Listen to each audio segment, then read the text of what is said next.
Asante sana Mheshimiwa Kibageni.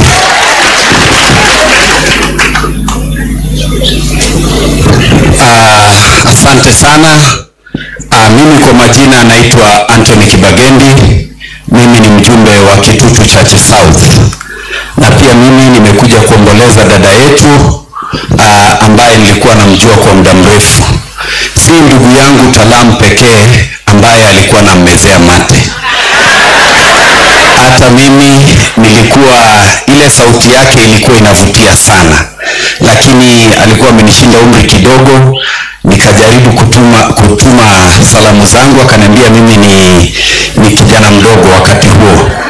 Lakini tumekuja kusema pole sana, poleni sana. Ya pili niseme serikali kupitia ndugu yangu Talam, wewe unaombea hawa kazi kwa media houses na wewe uko State House.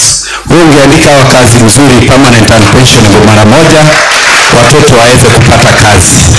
Na ingine niwaambie kwamba mimi nilikuwa mshauri wa president, nilikuwa advisor wa president wakati tulikuwa kwa campaign.